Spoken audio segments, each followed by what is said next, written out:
در میان انواع بیماری‌های واگیردار و همه‌گیر که به اپیدمی و در حالت گسترده‌تر به پاندمی مشهورند مخوف هستند. در موارد بسیاری اپیدمی‌ها و پاندمی‌های رخ داده آنقدر کشته روی دست جوامع می‌گذاشتند تا گاهی اوقات بعد از چندین سال و چندین دهه و گاه چند صد سال آرام آرام محو و ریشه‌کن شدند.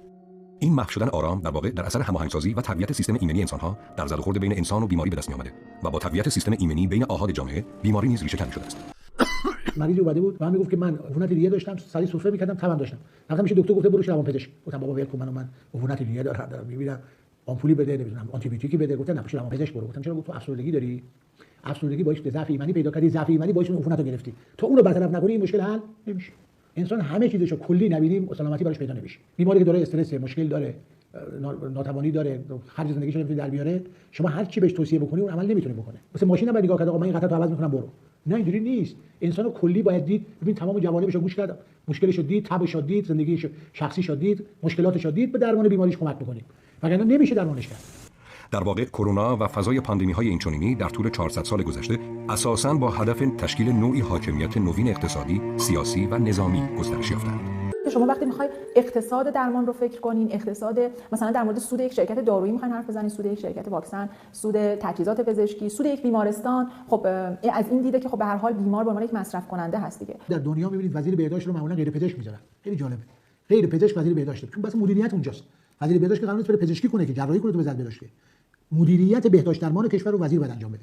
غیر پزشک هم از هیچ تعارض منافعی هم با پزشکا و داروسازا نداره، در نتیجه خوب مدیریتش میکنه و مردم هم استفاده میکنن. تضاد منافع باید به صورت کامل در پزشکی از بین بره. سازمان غذا و دارو یه داروساز میذارن سازمان غذا و دارو. خب داروساز بیرون هم داروخونه داره.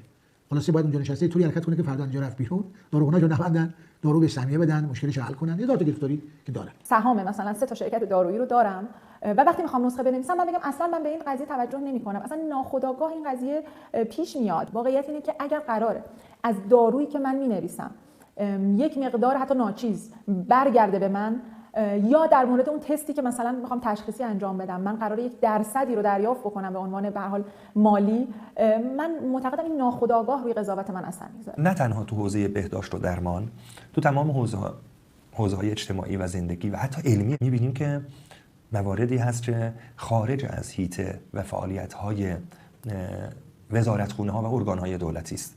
یعنی یه دست‌هایی هست که دارن میگردونند و هدایت میکنند، برنامه‌ریزی میکنند و حتی قانون تعریف میکنند و قانون مینویسند که یارای مقابله باشون نیست یا اگر هم باشد بسیار سخت.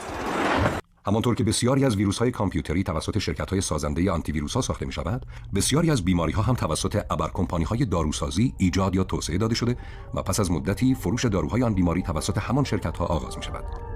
شاید مشکل این است که سلامت هرگز نباید به تجارت تبدیل می‌شد.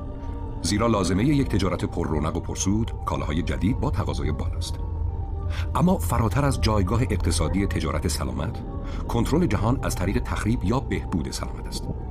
ابرکمپانی‌های داروسازی که به سود کلان و غیر قابل تصور اقتصاد درمان آگاه هستند، در قالب شبکه‌ای مافیایی و مخوف به تولید و ایجاد بیماری‌های نوظهور و جهش‌های جدید در بیماری قدیمی اقدام می‌کنند تا بتوانند داروهای بیشتر و گرانتری را با انحصارهای ویژه تولید و با قیمت‌های گزاف به فروش برسانند.